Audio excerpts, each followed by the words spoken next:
seria com pouco dinheiro, pegar uma van com um Starlink e sair rodando as cidades do Brasil.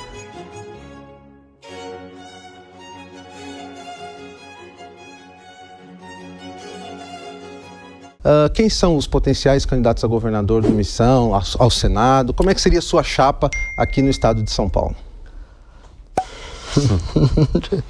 Vamos lá, por partes. Já montar o partido foi tão difícil, né? Mas vamos lá. Vai começar pela última ou pela primeira? Começar pela última. Todo mundo nosso adoraria que o Kim Kataguiri fosse candidato ao governo do estado de São Paulo. Eu adoraria que o Kataguiri fosse meu líder do governo na gestão Renan Santos na presidência da República. Então eu adoraria vê-lo como candidato a deputado federal. Temos que ver o que Kim Kataguiri vai querer, né? Ele acho que E ele vai ter total liberdade para escolher. Sim, ele tem um pouco de moral no time. A gente gosta bastante do menino.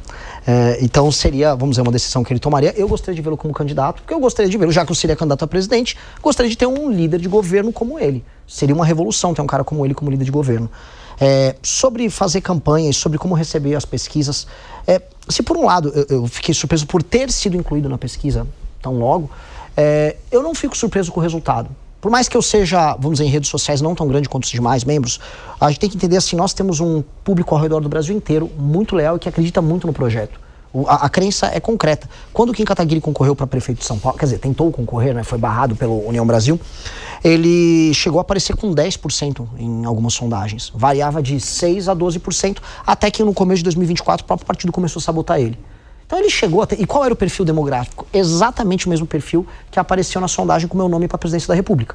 Se a gente pega, por exemplo, esse perfil um pouco mais masculino, bem mais jovem, com uma boa escolaridade e separa pelo meu conhecimento, você tira a parte do desconhecimento, que eu sou o candidato com o maior desconhecimento de todos, e separa em regiões como Sul, Sudeste, eu vou estar pontuando alguns cenários, nesse sentido, com pessoas mais escolarizadas, homens e mais jovens, tranquilamente com 10% nesse setor. Isso é uma coisa muito forte. A sua candidatura independe, por exemplo, de Tarcísio ser candidato também à presidência? De maneira alguma a gente vai vincular nosso sonho, nossa Porque o que se fala é que se Tarcísio for candidato, ele unificaria a direita, o centrão, a sua candidatura está mantida em qualquer cenário. É isso que você está falando. Isso é um compromisso de vida. É uma candidatura de um partido novo, sem trocadilho com o outro ali, sem fundo eleitoral. Um pouquinho de fundo eleitoral. Sem tempo de TV, né? Que tipo de candidatos com palanques difíceis, né? Que tipo de candidatura seria essa? Que tipo de estrutura vocês teriam? E vocês poderiam fazer coligações com outros partidos? Ou o Missão vai ser um partido purista, assim, de não aceitar coligações, por exemplo? E a nossa audiência perguntou também, por que começar com uma candidatura à presidência da República, que é, digamos assim, aquela que qualquer partido quer ter a representatividade? Pois bem... Pega o combo aí e... Destrincha aqui. E lute. Vamos lá. A primeira coisa, seria da maneira mais rock and roll possível. Seria com pouco dinheiro, pegar uma van com um Starlink e sair rodando as cidades do Brasil. Essa seria uma candidatura que se comunicaria com as pessoas na base e que continuaria falando com as pessoas nas redes sociais. É o que nos resta e é a coisa mais honesta a se fazer. É ir conversar com as pessoas na base, numa rádio no interior do Paraná, depois segue para pro Ceará, segue pro Maranhão, ter essa conversa com as pessoas e fazer algo que os outros não têm condição de fazer. Falar as coisas fáceis, que todo mundo quer falar, mas também as difíceis, na cara das pessoas. Muitos não vão gostar, outros tantos vão gostar. E naturalmente isso não independe do Tarcísio, porque os nossos sonhos não dependem do Tarcísio. Na verdade, nem os sonhos do Tarcísio dependem dele. O Tarcísio está sempre aguardando o sonho dos outros. Uma hora o Tarcísio vivia o sonho da Dilma, depois o Tarcísio passou a viver o sonho do Temer, agora ele vive o sonho do Bolsonaro. Quer dizer, ele vivia o sonho do Bolsonaro, agora ele vive o sonho do Ciro Nogueira. Ele não é um arquiteto de nada, ele é um engenheiro do projeto arquitetônico ideológico alheio, e nós somos arquitetos dos nossos próprios sonhos. Nós desenhamos um Brasil diferente. Então, para isso, a gente precisa de uma candidatura apontando o nosso caminho é esse aqui. E eu não sei se a gente vai ganhar ou perder. As pessoas dirão que nossa candidatura é improvável, né? Mas eu não sei, era improvável montar um partido, era improvável o impeachment da Dilma. A gente já contrariou isso outras vezes. Você acha que dá para chamar Tarcísio de fantoche, como muitos têm chamado nos últimos dias? Eu não diria um fantoche. O Tarcísio, ele é um bom aluno. Ele é um cara que teve as notas mais altas por onde ele passou. Ele é um bom aluno. Então alguém dá uma missão e ele vai cumprir da melhor maneira que ele pode cumprir essa missão dele. Tanto que ele seria um cara que poderia agregar trabalhando pra gente no governo nosso. Vocês estão rindo, mas não é pra rir, é real. Ele trabalharia bem no governo nosso. Bastante irônico. A questão das coligações, é um partido que aceitaria coligações? Dentro do nosso projeto, se alguém quiser participar e coligar, dentro do nosso projeto, nos nossos termos, com certeza. E o oposto, missão Jamais. apoiando outros candidatos? Para a presidência da República, sim. Não, para governos, eventualmente. Numa posição em que eles aceitariam parte do nosso programa. Tanto que uma das coisas mais difíceis que a gente vai ter, Zanin, vai ser manter a nível estadual e depois a nível municipal esse tipo de mentalidade. Você só consegue ter um projeto ideológico sério no Brasil se entendendo como dominante. Você tem que se entender como dominante, inclusive nas relações. E, naturalmente, as pessoas querem montar partidos no redor do Brasil para vender essas legendas por aí e para coligar aqui e ali. E isso acaba maculando a própria natureza do partido. A gente precisa ser um partido dominante. O partido dominante se eu estiver como um sócio menor num projeto alheio, tem que observar a ideia de que ele vai ceder o espaço para uma perspectiva nossa. Se não há cessão para uma perspectiva nossa, se na verdade a cessão para o espaço de um político que está na nossa legenda, deu errado. A gente não pode fazer. Cuidar disso, eu tenho certeza que será mais importante, inclusive, do que tocar candidaturas. Eu acho que eu vou me estressar muito mais tocando isso do que qualquer outra coisa, porque essa sedução existe e essa tendência natural a se conformar é a base da política brasileira. Só para arrematar, por que já começar pela presidência da República? Porque nós temos que começar simbolizando o que nós sonhamos e que nós almejamos para o Brasil. A gente tem que oferecer para as pessoas uma perspectiva diferente. Naturalmente, eu volto a falar, o Tarcísio é um projeto do Centrão levando os votos da direita. É isso que o Tarcísio está fazendo. E os outros candidatos vão se amarrar ao redor do Tarcísio, porque é isso que eles querem fazer. É um acordo. E tá ok, façam. É um projeto convencional para o Brasil. Eles dizem que eles vão pacificar. Legal. Nós não estamos muito querendo pacificar o Brasil nos termos de... Nós temos que fazer mudanças profundas no Brasil. Então, a gente vai ter que mexer em privilégios aqui e ali, vamos ter que falar sobre pacto federativo, um monte de coisa que vai deixar as pessoas desagradadas. Mas nós vamos fazer. Esse é o nosso sonho. E nós temos que apontar. A participação na eleição vai ser para ganhar, mas também para apontar. E apontar um horizonte para que, vamos dizer, novos frutos surjam ao redor do Brasil, novas lideranças surjam e esse partido tenha um impacto que ele pretende ter na história nossa. Vai lá, Bia.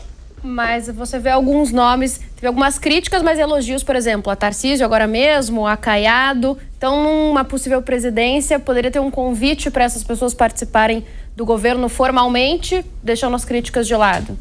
Sim, poderia. O Caiado é um homem honesto nos propósitos dele. Pode ser que não seja um homem mais forte nesse sentido. No impeachment da Dilma, ele era um cara que ele era conduzido pelas circunstâncias. Naquela época ele já foi conduzido pela gente. O Caiado, naquela época do impeachment da Dilma, a primeira reunião que eu tive com ele, ele era contra o impeachment. Não, eu tenho um nome a zelar. Depois ele falou, tô junto. Tudo bem, ele veio conosco já no impeachment. Natural que no governo nosso ele venha com a gente também. O Tarcísio é um homem, é um técnico bom. Faria sentido no governo nosso. Nós não teríamos problema algum nesse sentido. Zema? Eu não sei muito o que fazer com o Zema. Acho que faria um pão de queijo com o Zema. Quantos ministérios vocês teriam? Não teria agora como estimar para você. Vou cortar para tanto. Eu acho isso mais uma... Para muita gente isso tem um caráter que é simbólico. Porque é um símbolo de muita discussão aqui no país. Né? Sim, vou cortar um monte. Eu acho que assim, nós, pela própria natureza nossa, muitos ministérios que não têm utilidade aí, que alguém pode levantar, não fariam sentido. Nós talvez juntássemos muitos, transformaríamos os outros tantos em secretarias, mas isso nem de longe, esse é o ponto, arranharia o problema fiscal que nós temos. Nós temos um problema fiscal de ordem trilionária, que por mais que isso soe simbólico, e precisa ser feito, certos sendo simbólicos, o que a gente vai precisar fazer é muito maior do que essa questão das reduções. Que nós faremos, eu só não sei estimar para você que nem chegamos nesse tipo de discussão. Estamos caminhando para os últimos 15 minutos, dá tempo de fazer mais um giro aqui. Eu quero te perguntar, porque você mencionou que vocês vão representar os millennials e a geração Z. E há uma diferença grande também entre essas gerações e seus gostos, então não daria para colocá-los num pacote só. Mas o que essas gerações querem e que o Missão ou a Missão teria para oferecer? Um exemplo bem claro do que seria essa ruptura geracional. A Constituição de 88 ela foi construída em cima do sonho da geração boomer, que a gente chama. A geração boomer brasileira não é igual à geração americana. Então a gente veio de um período que houve uma ditadura militar, com certos consensos sobre o que era aquele processo político histórico para alguns. Certo consenso para alguns é contraditório, mas havia um consenso, né, de que não foi democrático, que havia violações de direitos humanos, que as pessoas queriam votar. E aquilo foi plasmado numa Constituição que garantia muitos direitos, que no papel soava bonita, mas que ela já era anacrônica quando ela surgiu, né? O estado de bem-estar social começou a ruir naquele período. E a gente está pagando o pato daqueles consensos até hoje. Como a gente teve várias violações de direitos humanos cometidas pelo Estado brasileiro na ditadura, naturalmente a gente teve uma legislação penal um tanto quanto leniente com a ideia de crime. As gerações mais novas não concordam com isso. Saiu uma pesquisa recente sobre como a geração Z no Brasil vê a questão da pena de morte, 46% é favorável. É a geração que é mais favorável à pena de morte. E não é que ela é conservadora. Você tem números... É a geração que é mais favorável, por exemplo, ao aborto e liberação de drogas, mas ela é a favor da pena de morte. Em uma intensidade muito maior. Essa perspectiva sobre enfrentamento ao crime que essas gerações mais novas têm, não tem a ver com a perspectiva que a gente viu no momento que a Constituição foi feita. A ideia da garantia de direitos, né? A gente tinha em 88 a ideia de direitos, precisamos de direitos, né? Isso vai ser uma forma de garantir a nossa cidadania. O Brasil é um país muito rico, mas muito desigual. A perspectiva dessas gerações não é exatamente essa. São gerações que querem ganhar dinheiro, não estão ligando muito se vai estar na CLT, se é PJ, elas querem regimes de contratações diferentes, querem uma adaptação a um mundo muito mais dinâmico e, naturalmente, elas estão presas não só no endividamento que foi gerado pelas gerações anteriores, endividamento real, que é a conta que cai, seja na Previdência, seja no custo do Estado, o custo tributário que incide sobre elas, mas sobre a forma de elas enxergarem o próprio país. Essas gerações não conseguem sentar na mesa para discutir, porque pelo próprio fato das gerações mais velhas simplesmente estarem vivas até hoje, elas ocupam os espaços, seja nas empresas, seja no Estado, e aí você tem esse choque. Esse choque ele precisa ser estimulado não no sentido do conflito, mas no sentido de que, dialeticamente, a gente precisa começar a alterar o Brasil ao modo dos novos brasileiros. Bruno. Essa parte da Constituição de 88 eu acho que vai bem em linha do que eu falei. Tem até um livro que chama A Quarta Virada, só tem em inglês, que ele explica essa diferença geracional e que agora o Brasil estaria entrando num outro ciclo que, segundo consta, duraria seus 20, 30 anos. Esse estudo foi de 1500 a 1997 entre Inglaterra e Estados Unidos, mostrando esses ciclos econômicos que o Brasil entraria mais à direita em 2018 e permaneceria por um longo tempo. Acho que tivemos o lapso da pandemia e tudo mais. Você acha que faz sentido essa análise e vocês poderiam entrar em algum momento, mesmo que não agora, sendo mais real, para 2026, em algum momento, ter uma capacidade de bater de frente com esses partidos que hoje dominam o status quo por completo? A gente tem que acreditar nisso, né? A gente está devotando a nossa vida a isso. Então a crença nossa tem que ser muito real. Eu acredito de fato que a gente vai conseguir. Eu acredito de fato que assim, porque no começo você não é necessariamente o mais popular, mas nós trazemos os melhores. E hoje, nós não podemos ter a maior parte dos brasileiros hoje ao nosso lado. Eles sequer conhecem nossa mensagem, nós somos um partido que está nascendo. Mas os jovens mais interessantes, nas melhores posições, eles já entenderam a mensagem e estão participando disso. A quantidade de pessoas brilhantes que a gente está trazendo, jovens que trabalham com startup, que estão falando, não, eu vou trabalhar no projeto de vocês, jovens que trabalham no setor de tecnologia, jovens no mercado financeiro, jovens que se formaram nas melhores faculdades de direito do Brasil, eles já entenderam que o projeto da geração deles é o nosso. Isso aconteceu com outros projetos, inclusive dos nossos adversários, quando eles reuniram grandes nomes. Pô, gente, eu odeio o PT, mas na fundação do PT você tinha o Sérgio Buarque de Holanda. O Raimundo Faoro, ele foi ligado ao PT em grande medida, ou seja, eles tiveram homens brilhantes no começo deles, e eles foram um projeto geracional. Nós estamos começando a reunir pessoas muito jovens e muito inteligentes que vão trazer um impacto na vida brasileira nos próximos anos. E isso a gente vai sentindo como vai acontecer. Só que eles estão sentindo isso que eu digo, que é o que os nossos coletores sentiram no processo de criação. Nós estamos fazendo algo que os outros ainda não fizeram. Mas quando você fala a gente tem que acreditar nisso, já não há um descolamento da realidade? Porque se a gente tem que acreditar é porque, de fato, isso não acontecederia. Não, é que eu digo isso como uma resposta no sentido de que eu não poderia não acreditar nisso, para ser mais preciso, com todo o trabalho que a gente está tendo. Porque se esse é o trabalho das nossas vidas, a gente está botando o coração nisso, naturalmente a crença tem que ser muito forte. Mas eu quero saber, há viabilidade para isso? Tem que ter e terá. Não, tem que ter, eu quero saber se tem. É porque eu tenho que ter, é um ato de vontade. Se eu ficar olhando estatística, nós somos um grupo minoritário. Só que eu não sou um olhador de estatística. Não existe nada mais forte do que a vontade humana. Daqui a pouco, eu não quero parecer filósofo aqui, mas daqui a pouco vem as inteligências artificiais, elas vão substituir boa parte da nossa capacidade técnica em muitas coisas. A única coisa que vai restar para o ser humano é a capacidade de sonhar e a vontade de realizar. Então, graças à nossa vontade, a gente fez o impeachment da Dilma quando era muito improvável. Graças à nossa vontade, a gente sobreviveu à pressão que o bolsonarismo fez contra nós, o cancelamento, a imposição de uma direita única. Aquilo foi um ato de vontade, foi uma teimosia. Graças à nossa vontade, nossa teimosia, a gente criou um partido. E olhando o Brasil hoje, você entende que o impeachment da Dilma resolveu o problema? Não, porque não existe fim da história. O impeachment da Dilma não resolveria nada, mas o impeachment da Dilma era necessário naquela época para afirmar, inclusive, uma posição contrária a não só a pedalada fiscal, isso aqui não é sobre pedalada fiscal, a um tipo de governança corrupta que a gente tinha na mão do PT naquele período. Naturalmente, as decisões que nós, enquanto brasileiros, tomamos no pós-impeachment foram ruins. Elegeram o Bolsonaro como um líder disso. Desculpa o termo, deu caca aí, né, pra não falar palavrão. E agora a gente lida com as consequências disso. Todos nós lidamos. Agora, o impeachment da Dilma não arrepende em nenhum momento daquilo. Foi um momento de despertar. O problema é, nós despertamos e fizemos besteira. Nós despertamos, pegamos um cara meio bobo aí, oi, tudo bem, sou o Bolsonaro, e botamos lá. Botaram um idiota numa posição importante, o idiota fez o que o idiota faz, cara. Pautas importantíssimas pro país ao longo do projeto dele, né? Mas, acima de tudo, ele pegou todas essas pautas e submeteu à vontade dele. O Bolsonaro pegou toda a agenda daquilo que a gente chamava de direita e grudou nele e destruiu tudo. Tanto que em todos os termos a direita saiu menor. A agenda liberal que nós defendemos, ela saiu menor ou maior que o Bolsonaro? A gente não fala mais em reformas em termos liberais com ninguém, todo mundo fica falando isso meio escondido. Quase ninguém produz mais conteúdo em rede social nesses termos. E agora fala, agora o Milei andou com isso na Argentina. No Brasil isso diminuiu. A agenda anticorrupção na direita. Bom, o Bolsonaro tinha uma PEC pró-impunidade que ele votou junto com o PT no governo dele. O Bolsonaro foi um político pró-corrupção no governo dele, pra gente ser claro. Pelo menos que você anda com uma PEC pró-impunidade, que é a PEC que o Centrão queria, o PT queria, e os bolsonaristas estavam votando, quem que combateu ali, ele acabou com aquela agenda. O Bolsonaro me falou, eu acabei com a Lava Jato. É um orgulho, é uma satisfação que eu tenho dizer a essa imprensa maravilhosa nossa que eu não quero acabar com a Lava Jato. Eu acabei com a Lava Jato. Porque não tem mais corrupção no governo. Então, se a gente olha os pressupostos daquela direita, o Bolsonaro destruiu tudo. O Bolsonaro ele foi uma lepra para a direita brasileira. E ele transformou o que eram causas, 2015, 2016, veio nas manifestações, eram sobre causas. Que era muito louco num país como o Brasil. E virou sobre o Bolsonaro. Tanto que as pessoas ficam lá orando na Paulista. Ai, presidente. As pessoas choram. Na época, antigamente era impeachment, prisão da Dilma, Operação Lava Jato. Hoje é eu te amo, Bolsonaro. Esse cara é um parasita. O preço que esse cara cobrou para a direita brasileira, a gente vai ficar pagando por anos a fio. É uma desgraça. Mas, né, as coisas são como elas são. Vai lá, Elias.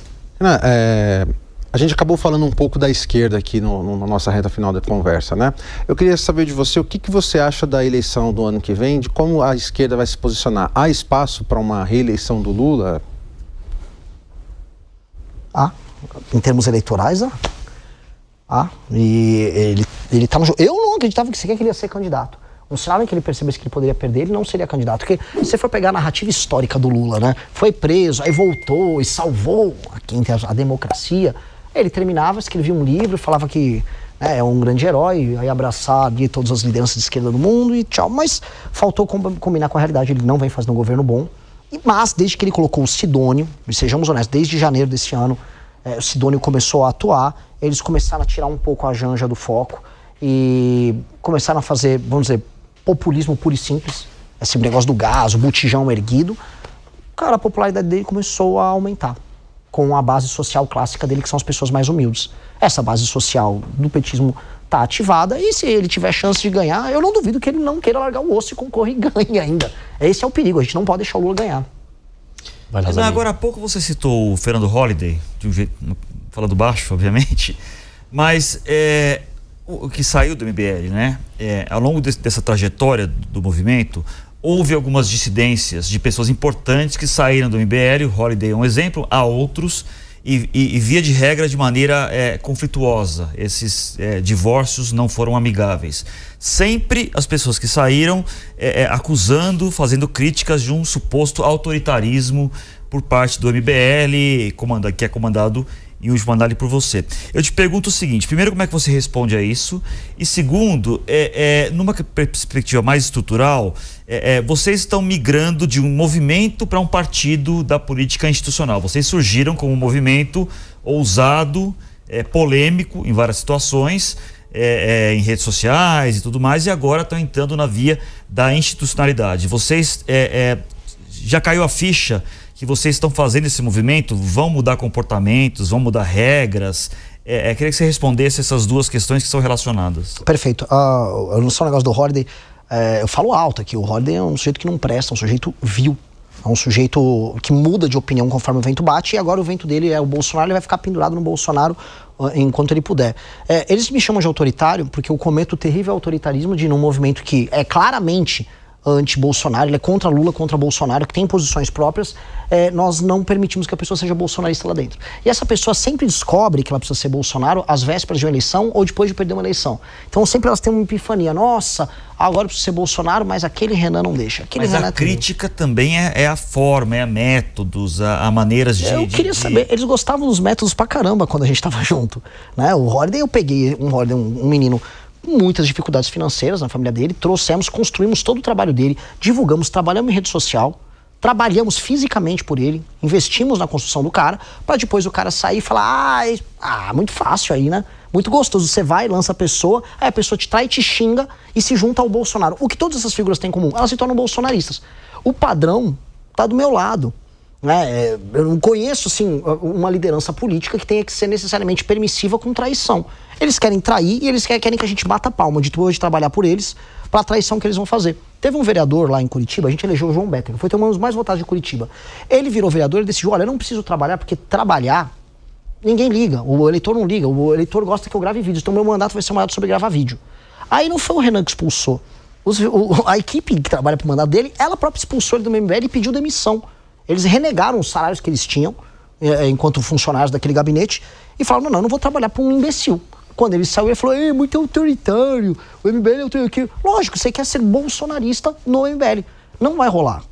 O Bolsonaro, a família Bolsonaro, tentou fechar o MBL diversas vezes. Os ataques que eles fizeram contra nós são baixos. Na BIM paralela, porque os bolsonaristas gostam de ficar falando de democracia, não sei o quê. Tinha uma BIM paralela fiscalizando o adversário do governo. Centenas de jornalistas estavam no meio. Nós estávamos no meio. E aí nós temos que aceitar que quem queria calar todos os dissidentes tem que ser uma opção dentro do nosso grupo? Lógico que não. E todas essas pessoas, quando entraram no MBL, primeiro, elas atacavam o Bolsonaro, e segundo, elas concordavam com isso. Mas depois de elas usarem o MBL como um degrau para entrar no jogo, aí elas querem ter a independência. A independência se baseia em se tornar dependente do Bolsonaro. Aí eu sou o culpado. Então tudo bem, eu prefiro ser um vilão disso, e pode me chamar de autoritário, do que quiser, o que não vai poder me chamar é de frouxo. Frouxo, eles vão lá pro Partido Novo, vão ter o Zema. Frouxo, eles vão encontrar lá na família deles. A mudança do ativismo para política, como é que você está processando? Eu queria até falar sobre essa mudança que fica clara até na figura, na vestimenta, porque da outra vez que você veio aqui, você estava de calça jeans, tá pegando todas as maldades. Eu tava, hoje eu tô levantando maldades aqui. Você estava com tênis, camiseta, hoje você já está de terninho, já um sapatinho aqui, já tem uma figura mais presidenciável, digamos, se a gente olhar para o padrão dos presidenciáveis ao longo dos anos. O que aconteceu? O que será que ele quis dizer, hein? Já juntando com a pergunta do Zanini e utilizando também na forma aí. Meus críticos dirão que eu permaneço descabelado. Então, não há uma... isso não mudou. Isso se manteve inalterado. Mas, na prática, é um partido que vai se comportar como um movimento e não um movimento que vai virar um partido. Nós não vamos adotar as práticas institucionais que a gente comumente associa a partidos, mas o partido vai adotar a estrutura vibrante de militância de um movimento. Trabalhar com essa dinâmica é obrigatório. Ainda que, na prática, por ser uma estrutura muito formal, um partido vai ter que ter uma série de procedimentos chatíssimos, burocráticos, que nós vamos ter que obedecer. Né? Então, obedecer aos critérios formais sem se tornar aquilo. E aí, sobre a roupa, eu lamento muito mesmo. Eu realmente saiba que também não vem... Foi difícil colocar esse terno hoje? Muito. Inclusive, não é um terno dos mais bonitos, né? Os outros presidenciáveis vão me dar um banho nesse departamento. Mas até aí, né? Bom, temos os últimos 2 minutos. Rapidinho. Bia, vai lá a última. Bom, Renan, como um movimento, você mesmo citou que hoje o que movimenta as pessoas ou é o ex-presidente Jair Bolsonaro ou, no caso, o presidente Lula... Como que o MBL ou o Partido Missão vai movimentar? O que movimenta as pessoas hoje em dia que pode levá-las a sair dessa suposta inércia que você colocou? Uma causa que dê sentido para a ideia de brasilidade deles. Se você perguntar para várias pessoas ao redor do Brasil hoje, elas estão criando, isso inclusive é um fenômeno novo que vale ser estudado, várias identidades regionais. Inclusive a gente está tendo brigas entre o Nordeste contra a galera do Sul, etc. Mas a identidade brasileira hoje não está fazendo sentido, porque ser brasileiro hoje significa o quê? Significa você ser roubado na rua e aí vai aparecer um grupo de direitos humanos para defender o ladrão. Você tá sempre sendo taxado de uma maneira diferente. E eu não tô falando como candidato, é que é real mesmo. Toda hora eu descubro uma nova estratégia, uma nova... o negócio do PCC que o governo fez, vira lá o cara da Receita falando, viu, era para isso que a gente queria fiscalizar o Pix. É o tempo todo isso. Então, a sua ideia de brasilidade, ela começa a não fazer sentido. Ainda mais hoje com a internet, que você começa a ver os outros países, a vida avançando. Ou quando você vê que um parente seu se mudou para outro país, o cara se mudou para os Estados Unidos ou para a Austrália e tal, e vê que a vida é muito melhor. Gente, a Argentina, por mais que a gente tire sarro e tal, não estou nem falando em termos econômicos, andar nas ruas de Buenos Aires não tem comparação com andar nas ruas de São Paulo, é uma vergonha pra gente. Nossas metrópoles são horríveis, são metrópoles mal cuidadas, sujas, favelizadas. Ser brasileiro nesse sentido é um esforço monumental e não faz sentido. Nós temos que dar esse sonho. Por que nos mantemos uma federação? O que é ser brasileiro? O que nos dá orgulho de ser brasileiro? O que nos torna únicos? O que nos vai permitir não só concorrer com o mundo, mas dar sentido no mundo? Que é a ideia de ser um povo. Essa é a nossa missão no fim do dia. Fala galera, se você curtiu esse vídeo, não esquece de se inscrever no canal, deixar aquele like maroto, comentar aqui embaixo e compartilhar com os amigos. Valeu!